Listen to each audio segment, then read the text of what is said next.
جو ہمارے جمعیت علماء اسلام کے رہنما ہیں، ان کا شکریہ ادا کرتا ہوں کہ انہوں نے یہاں مولانا فضل الرحمان صاحب کے اعزاز میں استقبالیہ رکھا اور یہاں ہمیں انہوں نے عزت بخشی۔ مولانا فضل الرحمان صاحب نے آپ سے بات کرنی ہے، اس سے پہلے کہ میں مائک ان کے حوالے کروں، باتیں تو وہی ہیں جو کل مولانا صاحب نے شکارپور جلسے میں کی اور آپ نے نہیں چلائیں، یہاں تک کہ ہم آپ کے پاس دعوت لے کر بھی آئے، لیکن بہرحال شکوہ میرا ہے سکھر کے صحافیوں سے، شکارپور کے صحافیوں سے، لیکن میں درخواست کروں گا حضرت مولانا فضل الرحمان صاحب کی خدمت میں کہ وہ سکھر کے میڈیا سے مخاطب۔ سوالات سے سٹارٹ کر لیں، بسم اللہ کریں۔ مولانا صاحب یہ فرمائیے گا کہ معذرت کے ساتھ کہ کچھ عرصے سے جو ہے وہ آپ تنقید کا نشانہ کہیں نہ کہیں بن رہے ہیں کہ آپ اصل جو معاملات ہیں امریکہ سے بھی متعلق، حکومتوں سے متعلق بہت زیادہ آواز بلند کیا کرتے تھے اور بڑے بڑے آپ نے جو ہے مارچ کیے ہیں، لیکن اب ایسا محسوس ہوتا ہے کہ شاید آپ کافی عرصے سے گوشہ نشینی میں نظر آ رہے ہیں، تو اس کا ذرا کلیئر کیجیے گا تھوڑا سا، یہ مطلب ابہام ہے لوگوں میں کہ ایسا کیوں؟ دیکھیے، بڑی وضاحت کے ساتھ میں عرض کر دوں کہ جمعیت علماء اسلام ایک مین اسٹریم سیاست کا حصہ ہے اور ہم ہر وقت میدان میں ہیں اللہ تعالیٰ کے فضل و کرم سے، اور بات یہ ہے کہ جس فتنے کو ہم نے اقتدار سے نکالا، اس نے جو ملکی نظام کو تباہ کیا، ملکی معیشت کو تباہ کیا، سیاسی عدم استحکام لے آیا، معاشی عدم استحکام لے آیا، اور اب وہ اس پر مصروف ہے کہ ملک میں دفاعی عدم استحکام آ جائے، تو اس ساری صورتحال سے نمٹنے کے لیے ظاہر ہے جی کہ پھر حکومتی نظام سنبھالنے کے بعد تو معاملات ٹھیک کرنے ہوتے ہیں۔ تو ہم سب جماعتیں جو اس وقت حکومت میں شامل ہیں، ہم سب ایک ٹیم کی طرح کام کر رہے ہیں، باوجود اس کے کہ سب کے اپنے اپنے منشور ہیں، اختلاف رائے ہے، لیکن ملک کی معیشت کو بہتر بنانا، اور جس طرح آپ نے دیکھا کہ کس طرح ہم نے ان 6-7 مہینوں کے اندر وہ پاکستان کہ جو بلیک لسٹ ہونے کے کنارے کھڑا تھا اور دیوالیہ قرار دیے جانے کے بالکل کنارے ہم کھڑے تھے، وہاں سے ہم ان کو واپس لائے اور آج ہم ایک وائٹ لسٹ پہ ہم واپس داخل ہو گئے ہیں۔ اور اسی طریقے سے چونکہ آج کل آپ دیکھتے ہیں کہ IMF کی حیثیت ایک کلید کی ہے، جب تک وہ آپ کو سفید نہیں قرار دے گا مالیاتی لحاظ سے، دنیا آپ کی مدد کرنے کو تیار نہیں ہوتی، اپنے دوست آپ کی مدد نہیں کر پاتے۔ آج چائنا کے ساتھ ہماری گفتگو بڑی کامیابی کے ساتھ آگے بڑھ رہی ہے، لیکن ایک چیز کو مد نظر رکھیں کہ 2014 میں 126 دن کا دھرنا جس نے چینی صدر کے دورے کو منسوخ کرایا، آج جب محمد بن سلیمان پاکستان آ رہا ہے، عین اسی دن کو اسلام آباد کے لیے اعلان کر دینا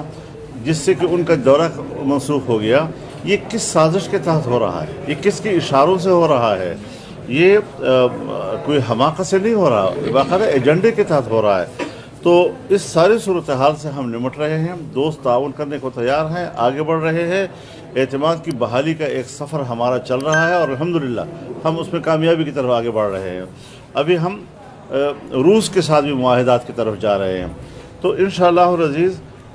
یہ جو صورتحال جس میں ہم گر چکے ہیں اور جس سے ہمیں نکلنا ایک بہت بڑا مشکل ہے، اور پھر اس کے اوپر جو ہے آپ سیلاب آ گئے قدرتی آفت کے طور پر، تو اس نے تو بالکل ہمارے معیشت کی ریڑھ کی ہڈی توڑ دی ہے جی۔ یہ سارے وہ چیلنجز ہیں کہ جس کے لیے ہمیں بیٹھ کر تمام توانائیاں صرف کرنی چاہیے۔ جلسے بھی ہمیں کرنے آتے ہیں، پبلک میں بھی ہمیں جانا ہوتا ہے۔ ایک لمبے عرصے کے بعد کل ہمارا شکارپور میں جلسہ تھا، آپ نے دیکھا کہ تاریخی جلسہ تھا، جس طرح دوبارہ جیسے ہمارے ملین مارچ کا ایک یاد تازہ ہو گئی اس سے، تو پبلک میں کوئی کمی نہیں ہے۔ اور انشاءاللہ میں ابھی خیبر پختونخوا جا رہا ہوں، وہاں پر بھی ہمیں شمالی جو ہمارے اضلاع ہے ان کی طرف مجھے جانا ہے، کشمیر بھی میں جاؤں گا، میں بلوچستان میں بھی جاؤں گا انشاءاللہ العزیز۔ تو عوامی رابطہ جو ہے اس میں کوئی کمی نہیں آئے گی انشاءاللہ العزیز، اور ہم مین اسٹریم کی سیاست لڑیں گے اور اس فتنے کا جو مقابلہ ہے وہ ہم کریں گے اور ملک کی ترقی کی راہیں ڈھونڈیں گے. ہونے جا رہی ہے آج بھی وزارت دفاع کی طرف سے سمری موو ہو رہی ہے، تو کیا سمجھتے ہیں کہ کیوں اس معاملے کو اتنا جو ہے وہ پیچیدہ بنایا گیا ہے اور کون نیا آرمی چیف جو سپہ سالار کون ہونے جا رہا ہے؟ دیکھیے میں نے اس کی طرف اشارہ کیا کہ آپ خود اندازہ لگائیں کہ ایک معمول کا عمل ہے، سرکاری ملازمت ہے، ریٹائرمنٹ جو ہے اس کا ایک انجام ہوتا ہے، اس کا ایک آخری اینڈ ہوتا ہے اور ہمیشہ ہوتا رہا ہے، کوئی آج پہلی مرتبہ نہیں ہو رہا. لیکن جب آپ ایک لانگ مارچ کرتے ہیں اور یہ کہ ہم اپنی مرضی کا آرمی چیف لائیں گے اور اپنی مرضی کے آرمی چیف لانے کے لیے آپ ہماری دفاعی قیادت کو بھی بلیک میل کر رہے ہیں، ہماری سیاسی قیادت کو بھی بلیک میل کر رہے ہیں. کل اگر میں کہوں کہ میری مرضی کا آرمی چیف ہوگا، پیپلز پارٹی کہے کہ میری مرضی کا آرمی چیف ہوگا، تو ہمارے دفاعی نظام کا کیا بنے گا آخر جی؟ اس حوالے سے جو بھی ہو آئین کے مطابق ہو، میرٹ پر ہو، جس کو اختیار ہے وہی کریں. مولانا صاحب آپ یہ بتائیے 26 نومبر میں جو لانگ مارچ پنڈی کی طرف جا رہا ہے، اس حوالے سے آپ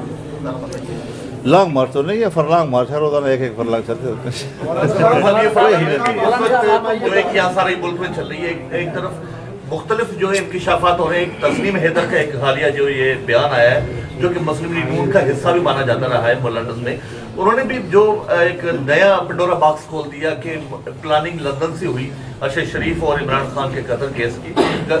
کی کوشش کے حوالے سے. تو یہ آپ کس طرح دیکھ رہے ہیں؟ صرف یہ الزامات ایک دوسرے پر لگا رہے ہیں، کس طرح کی سیاست چل رہی ہے؟ میرے خیال میں ملک میں ادارے موجود ہیں، عدالتیں موجود ہیں، تفتیشی ادارے موجود ہیں. اس طرح ہر ایک آدمی بیٹھ کر کوئی نہ کوئی ایک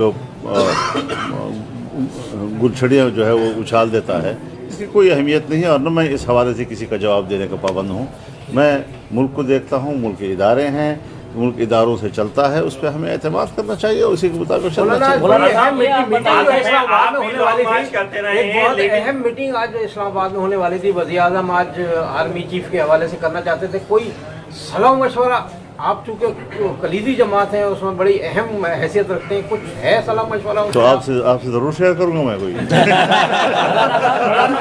ہماری کوشش تو ہوگی نا، آپ کچھ بتائیں. جب لانگ مارچ کر رہی ہے تو اس پہ حکومت کو کیوں اعتراض ہو رہا ہے؟ دیکھیے آپ نے ہمارا لانگ مارچ دیکھا، میں کراچی سے چلا، سکھر سے گزرا اور پھر ہم 4-5 دن کے اندر اسلام آباد پہنچے، پھر وہاں 15 دن ہم رہے. نہ کوئی راستے میں ٹریفک بند ہوئی، نہ کوئی ایک گملہ ٹوٹا، نہ کوئی پتا ٹوٹا. اور آپ نے دیکھا کہ ان کو تو عدالت نے اجازت دی،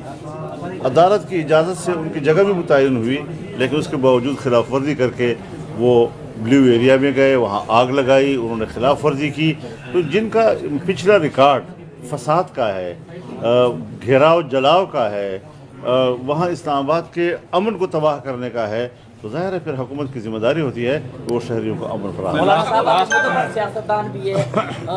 جس طرح کی اب آج کل سیاست ہو رہی ہے، کبھی کسی کی آڈیو لیک ہو رہی ہے، کبھی کسی کی ویڈیو لیک ہو رہی ہے، یہ گندی سیاست ہو رہی ہے، کب تک چلتی رہے گی؟ بس جب تک عمران خان کی سیاست کا حصہ ہوگا تو یہ گندی چیزیں آتی رہیں گی اور یہ گند ہماری سیاست میں آتا رہے گا. اس کی جڑ جو ہے وہ وہی ایک ہی پارٹی ہے، اس کا کلچر ہے، اس کی گندگی اور غلاظتیں ہیں جو قوم کے سامنے آ رہی ہے. ہم کم از کم اس قسم کی سیاست کا نہ حصہ ہیں، نہ یہ ہمارے اقدار ہیں، نہ ہم کسی کے ذاتی عیبوں کے پیچھے لگتے ہیں. اللہ تعالیٰ معاف فرمائے، ہر ایک انسان ہے، تو ہمیں شریعت کے مطابق رویے رکھنے چاہیے. میں آپ سے سیاسی اختلاف کر سکتا ہوں لیکن میرے کوئی حق نہیں پہنچتا کہ میں آپ کی ذاتی زندگی کا پیچھا کروں. یہ سوال ہے کہ عام انتخابات جو ہیں وہ وقت پہ ہوں گے یا وقت سے پہلے؟ دوسرا سوال یہ ہے کہ آپ یا وقت کے بعد جو سندھ ہے اس کا مستقبل کیا ہے یہاں پہ؟ جو مطلب یہ ہے کہ زیادہ تر سندھ میں مقابلہ پیپلز پارٹی کے ساتھ ہے، آئندہ انتخابات میں JUI پیپلز پارٹی کے ساتھ مقابلہ کرے گی یا ساتھ لڑے گی؟ دیکھیے ابھی الیکشن، دیکھیے ہر پارٹی کو حق ہے کہ وہ الیکشن لڑے. جمعیت علماء اسلام پورے ملک کی اس وقت ایک بڑی جماعت کے طور پر تسلیم کی گئی ہے